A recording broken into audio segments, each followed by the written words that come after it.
Hello everyone, welcome back. So in this video I'm going to do a demonstration on how to plaster in this large hole here. And I'm going to patch it with plaster. I'm going to use bonding coat plaster and then a skim coat finishing plaster on the top. So I'm going to go through it step by step, stage by stage. It's going to be a bit of a lengthy video, but hopefully after this video you'll be well informed on how to go about these patches yourself.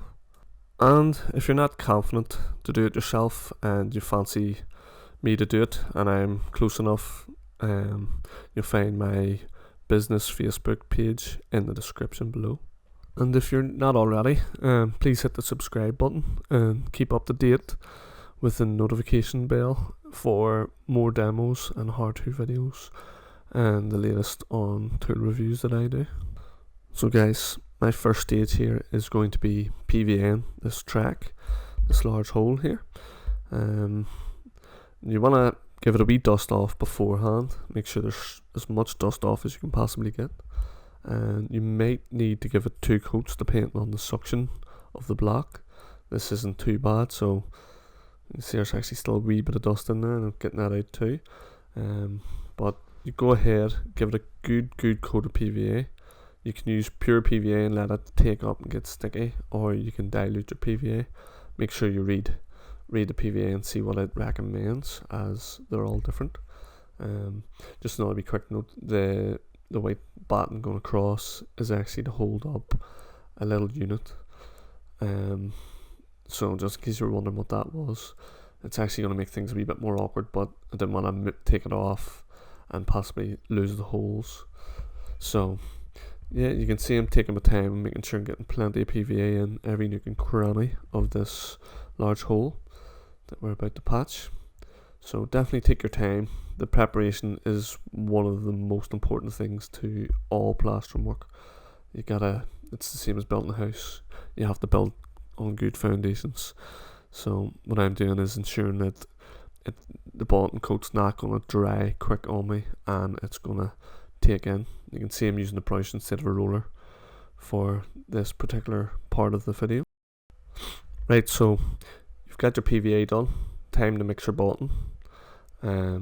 Mix it for large holes. You might want it a bit stiffer, but not too stiff where you can't move it around and shape it and get it ready for your skim coat.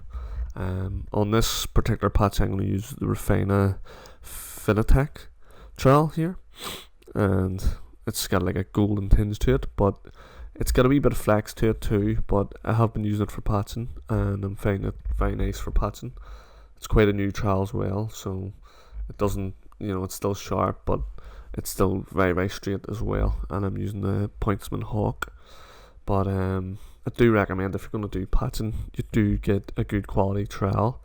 I've got both a good quality trowel and Hawk here, but most Hawks are pretty much the same, but I'm loving this Hawk at the moment. And you can see my bonding is quite stiff and sticky, and I did the test where it actually holds up side down and won't fall off my Hawk. So something to keep in mind too, if you are a novice at plastering, this will help you not make as much of a mess. So you can see I'm already applying the bonding here. I'm pushing it, I'm nipping it in. You want to really nip it in and, try not to trap any air. You're nipping it in. The way I like to fill out holes this large is work around the edges, press them in really firmly so you have a good solid background to skim over. You can see I just nipped in very quickly. I actually just nipped in both sides, and then what you can do is you can pull up the trowel this to fill the middle. I look a bit awkward here because I'm trying to not block the camera view, so in case you're wondering. But yeah, try and keep your sides clean as you go. You can see I'm more or less ruling it off with my trowel. I suggest you keep on doing this. You're going to want to more or less fill the track out pretty much flush.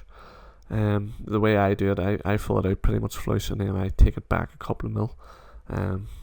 Find it the easiest way and the best way to get a good patch good joints around the edges, and nice and straight, no bumps and no humps.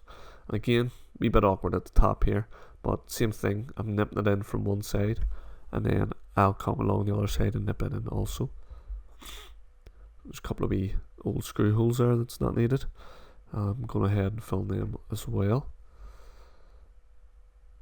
You could probably get them screw holes with just finish, but because I've got bonded here, I'm going ahead and use my bonding.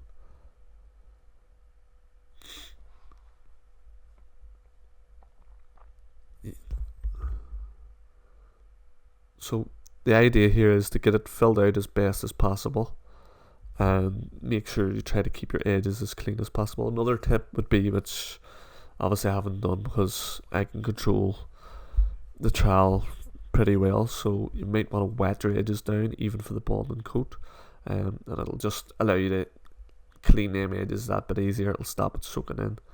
You can see I'm doing the same thing, and then screwing it up, straightening it up with the trowel and down. Best to pull up, obviously I have to come down for that button, but it's always best to pull up on plaster, especially when it's heavy like this, because if you pull down, it sometimes can have a tendency to slide and just also follow its natural path of you pulling it down, and it could all slump out, and you do not want that mess. So now that you've got that filled out, you're going to want to concentrate on the edges and cutting it back. You can see I'm cutting it back now. I'm going to hopefully get a wee shot of it up closer, but just keep on checking it. Make sure nothing's out proud of the existing wall either side of the hole, and if it's proud, you're going to have to scrape at it later on before you apply your finish coat.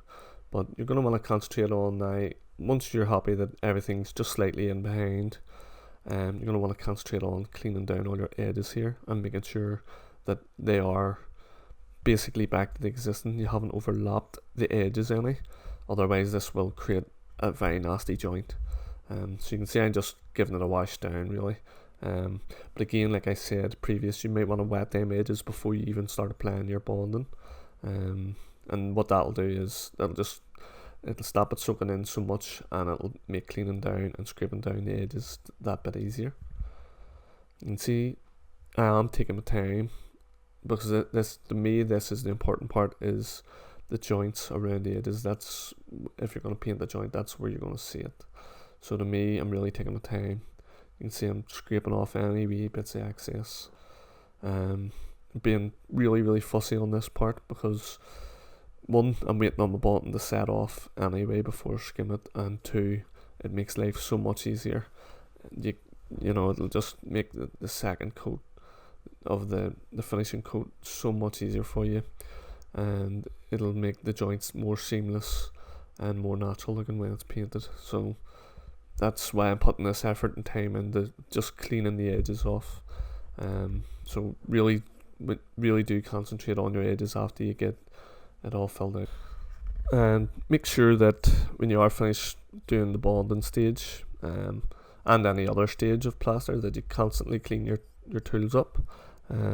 Make sure you've got a clean hog and trowel, and that'll keep you ready for the next stage and the next day. And a clean trowel is a happy trowel. So I'm just going to quickly show you the cutting back stage, and you can see there's about 2-3 mil of a gap still for my finishing coat. I've allowed for it, but this is how I cut it back. I cut in. Bonding is taking up a wee bit at this stage, you can see as well, but I cut back to allow room for the skim at the edge. I do that the whole way around, both sides. You're just taking off very little, just giving that wee bit of room for the skim coat to fill. And then the next thing you'll want is a key. You can sort of key it with your trowel like so, put a couple of diamonds in it, and a couple of lines just for marks, but I do prefer just a wee brush. If you're the likes of this track, you might not so much need keys in it, but you know, if you have a bit of time and you want to make sure it bites in well. You might as well go the extra mile and give it a wee key. And what I don't mind is using the brush on it as well. I'll just show you this here. The brush can help just neaten it up a bit, and if you look closely you can see all the wee scores in it, and that is excellent grip for the next coat, the finishing coat plaster, which we're about to apply now. I've already got mixed. You can find on the channel how to mix plaster videos as well if you're not sure what way to go about that. There's a couple of small demos and a couple of bigger ones. So like I said previous, and you can wet your edges before you bond it, and I always wet my edges before I skim. It just gives me that bit more time around the edge to concentrate on getting it blended in really well. And like I said earlier, what the water does is just slows it down from drying around the edge and makes it easier for you to be able to clean them edges. So I've obviously already mixed my finish. It's hard for me to talk about timings here. Again, I've mixed it stiff. You can see it's upside down, it's holding on. But it's not so stiff that I can't work with it. And the reason I like it stiff for patches is it does take up that wee bit better, and there's less chance of you spilling it all over the place, which makes clean up easier. Also, if you've left yourself sort of maybe even 4 or 5 mil, you'll still get away with thicker finishing coat plaster and to fill it on out. Now we will be doing this in 2 coats.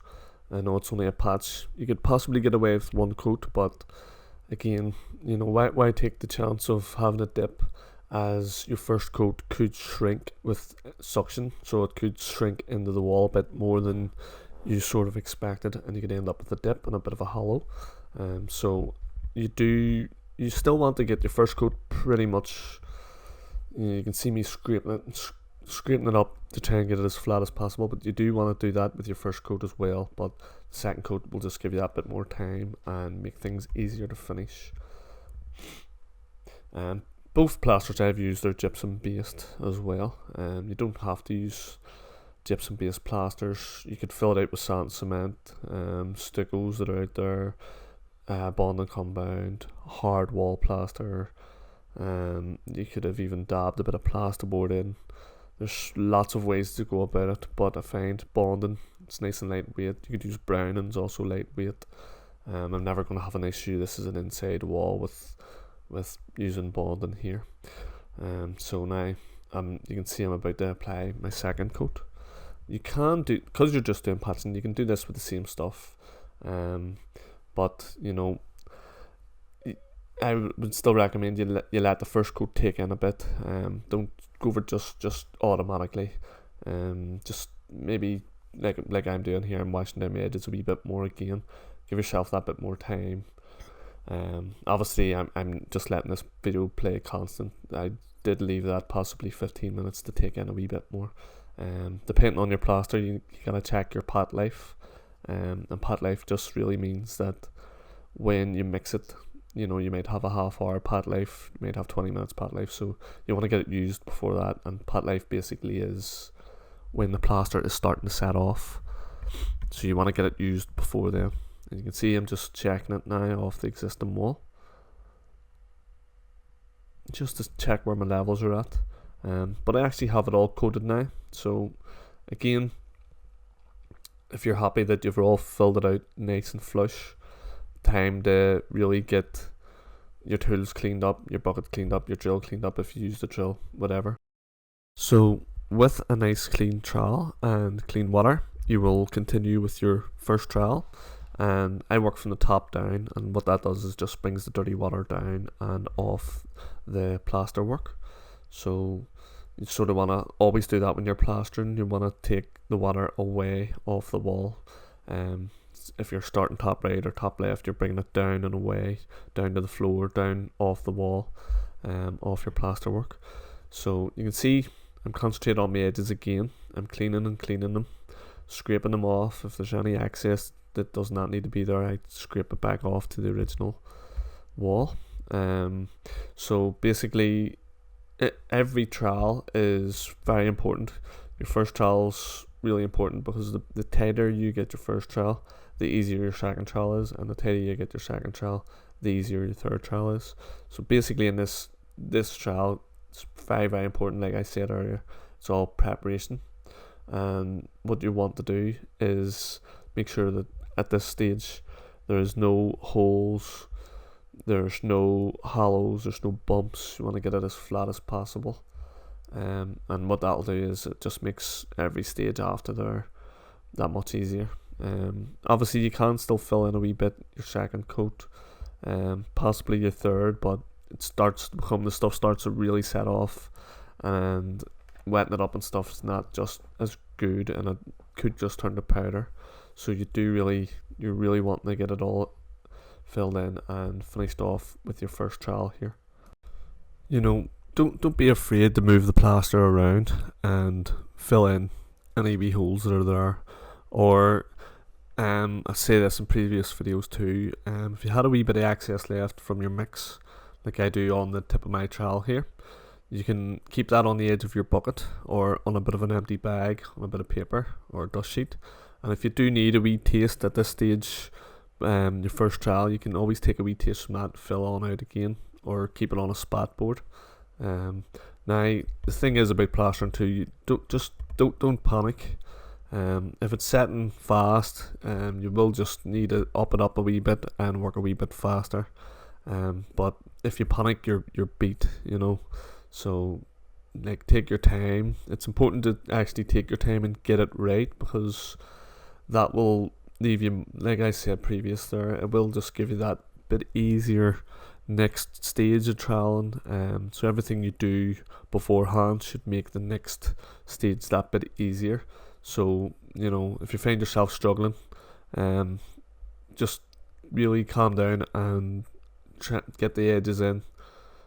Think everything you do, like you can see I just scraped a whole load of excess off. Everything you do in this stage will only make your next stage easier. And you can see I was not afraid to take all that excess off. Constantly checking it with my trowel, seeing where I'm at, trying to find the original edges there. Obviously your excess will, when you're coating it, it's impossible to keep it all within the patch itself, so you will get some excess over. But don't be afraid to cut it back and get back the original lines of the patch and trowel it off. Now, and also if you need that bit of pressure at the edges, put it in as well. I know it is the first trowel at this stage, but some of these patches, especially I'm working around bare plaster, do tend to soak in quite well and quite fast, so you have to keep that in mind. The other thing is, you can look what I'm doing here. I'm looking across it. I'm looking for wee mistakes, looking for wee misses, wee holes. And like I said, you can see me wetting up the wall as well. Water's your friend when it comes to plaster. I'm not afraid to apply the water straight on the plaster with the brush. Yes, the brush can leave a few wee lines, but you'll trowel it out after. And you can see I'm really being picky and giving this a good go over. Really concentrating on my edges and making sure that the patch at this stage is flush as possible. I know I keep saying, I keep on going over the same recap of keeping it nice and flush and concentrating on your edges, but that's the whole thing of the patch, is to get it as seamless as possible. Seen many bad patches in my day as well, so I'm trying to learn from other people's mistakes, what they did wrong, why I can see that patch through the paint, and the reasons is the joints aren't seamless. You want to get them seamless as possible.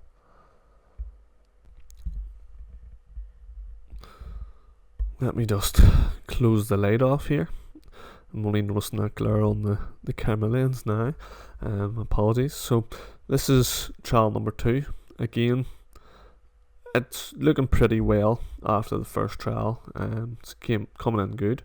But again, just concentrating on wetting down my edges. They are the points that are going to soak in the most, especially because the bonding won't soak just as much because it's still sort of damp, it's still fresh, where the edges here, that's older plaster, so the older plaster will soak in more. You know, and I think some plasters would PVA the edges, but I wouldn't really recommend that as much because that could shine through the paint. Especially if this was on a chimney breast or something, you don't really want the person painting having a nightmare to try and cover that PVA. So I wouldn't recommend PVAing over the edges to kill any suction. Just constantly wet it down after each stage and before the next stage as well, and during. As you can see, I'm really concentrating on all joints now. Shouldn't really be much holes at this stage, but you know, there could still be the fine wee bits as well that just need that little bit tidying up. You can see I'm just really concentrating on this edge here in particular, just washing it, troweling it. I'm putting a lot of pressure in at this stage as well because it is taking up nicely. It's actually quite warm today, although it is still technically winter. It's like a summer's day. So my stuff is going off nicely. So there's a lot of factors to think about, guys, with stuff setting.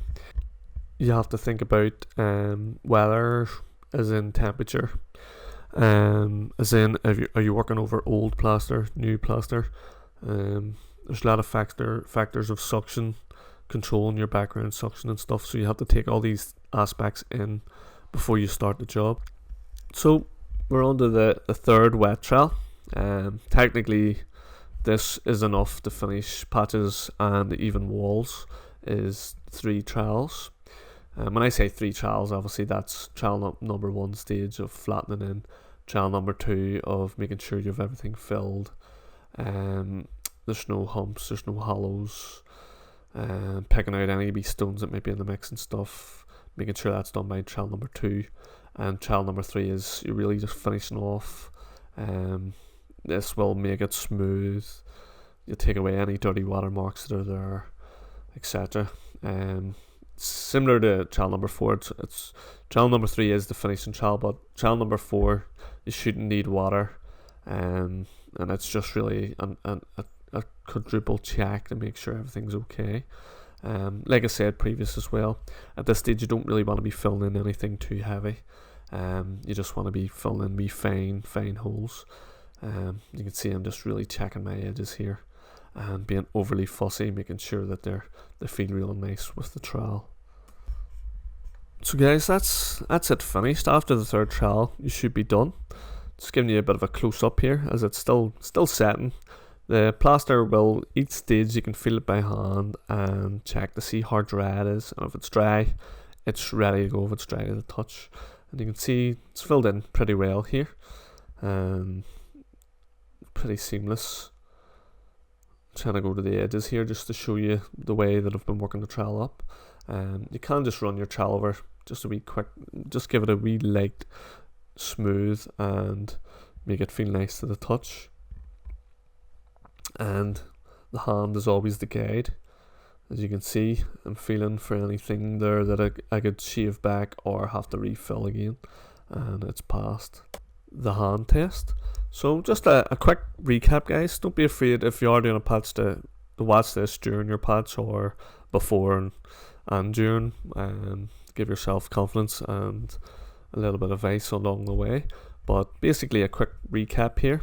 So we dusted down the track, the large hole, and we PVA'd it. Once our PVA was taken up, we mixed our bonding coat.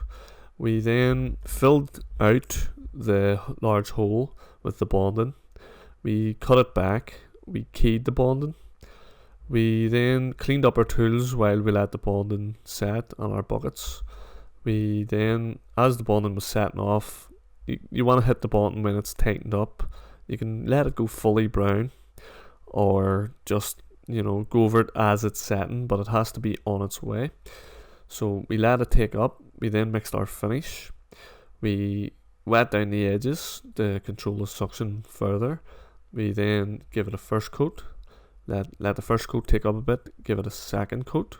We use the same stuff. That's okay. You can mix a separate batch if you want, but for small areas, that's just going to give you more cleanup and time consuming. Then, as it was taken up, we were washing up our tools again, and with clean water we washed down the edges of the excess plaster and we troweled it in.